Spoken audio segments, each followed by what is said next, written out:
So we're going to start with a definition of innovation, and I'd like to just tell you a couple of there's many different options, but the one I'd like to start with is my own view is that innovation is about looking for new and durable value, and the reference to new value and to the fact that it's durable is quite significant. So the durability is talking to this notion that it's very easy to create something which your competitors can take away.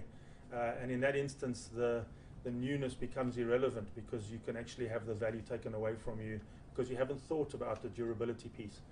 And then the newness is obviously, it could be new in a number of different ways, and we'll talk in a moment about degrees and definitions of innovation, degrees and dimensions of innovation, I beg your pardon, and we'll get to that in just a moment. Another definition, which is slightly more formal, was used by Peter Drucker, the management guru. He was quoted in Forbes magazine in 2008.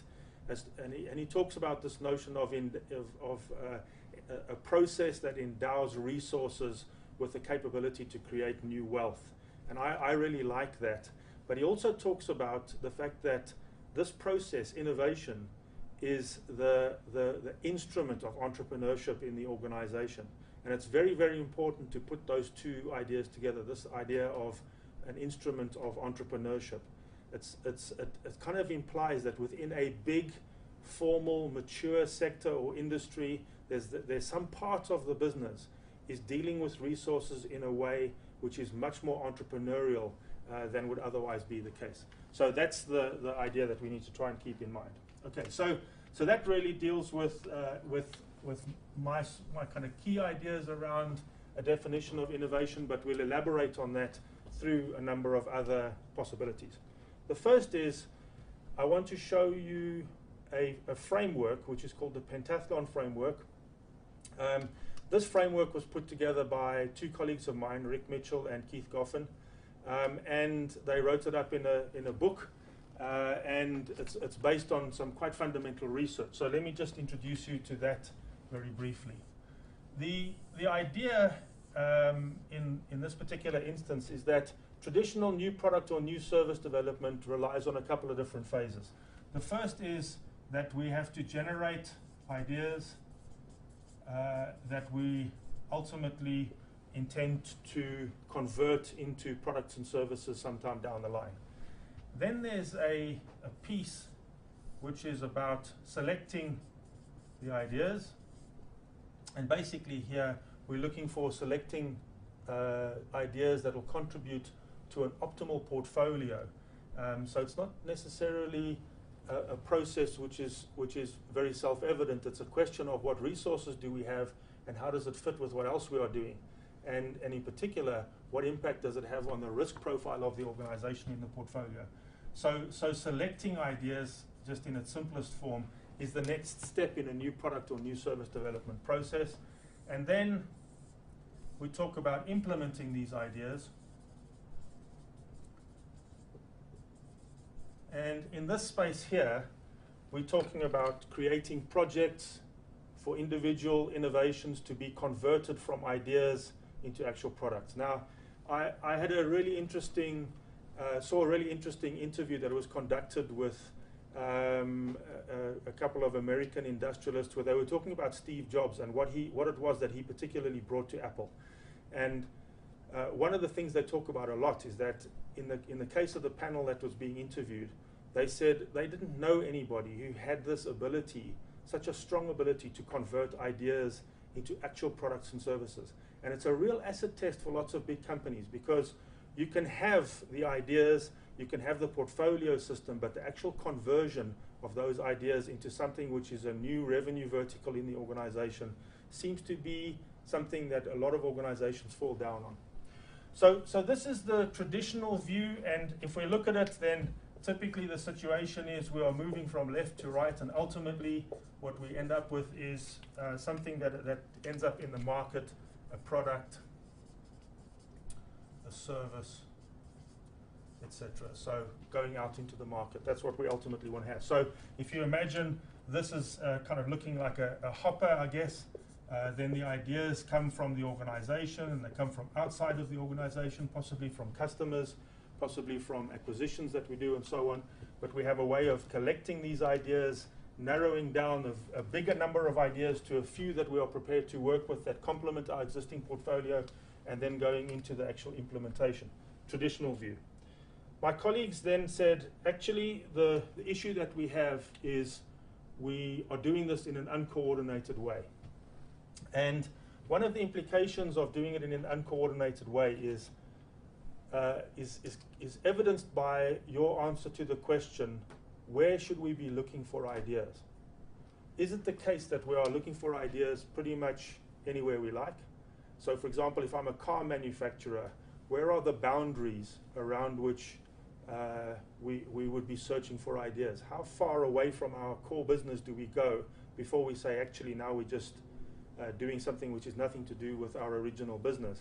And it's a very, very tricky conversation, because there are some things which are adjacent, quite close to what we do, and some things that are much further away from what we do. And where's the cutoff beyond which we say, actually, this is not adding any value to what we are doing? And there's lots of issues around that to do with disruption and so on, which we can talk about elsewhere, not in this second segment. But one of the things that can help us is if, as an organization, we have a very clear strategy.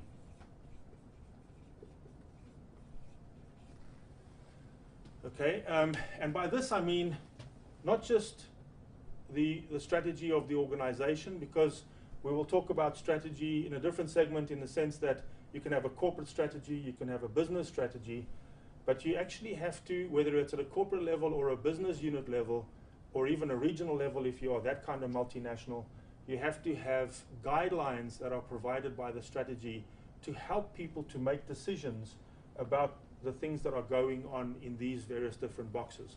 So to give you some idea, what are the policies and processes which will guide us in determining where to look for ideas and where those boundaries are?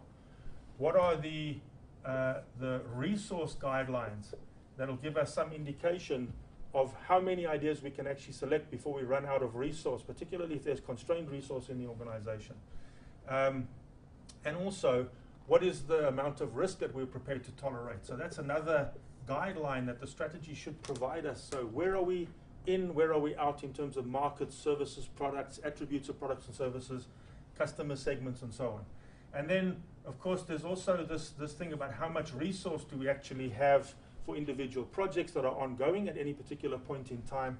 And the strategy might inform a requirement to weight a certain kind of emphasis on certain types of projects and others not. So we need to get input into that. Now, in the case of implementing ideas, this is a classic in certain types of organization where you'll appreciate that if the strategy is either absent or is not doing what it needs to do, we may find that if we did an audit of the staff and of our customers and of our stakeholders in our kind of ecosystem, we would identify that implementing ideas is something that we are particularly good at. But you'll appreciate that if we are also not particularly good at selecting ideas, the implication of this is that we are terrific at getting the wrong ideas to market better than our competition. So we have to be selecting the right ideas, i.e. this notion of the right projects done right. So this is about doing it right, this is about getting the right projects. And if there's an imbalance in those, you can see why that's a problem. Also, if the strategy is doing its job, it's not allowing us to waste resource looking in places that we shouldn't be looking in. And as I say, that's a very tricky position, but this should give us a steer of what we are doing, looking for. This is about the vision for the organization. So if people have a view of what that vision actually is going to be, the strategy is kind of the way in which we would translate the vision into something that's actionable and turn it into revenue verticals and so on.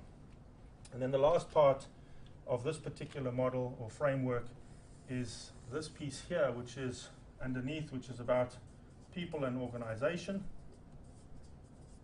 And in the case of people and organization, you can see there would be things that are, for example, reward and recognition. There would be things about performance metrics. There would be things around recruitment, etc. Okay, and broadly, all of this is about the kind of culture we need to be able to implement what we are trying to do in our new product or service development arena.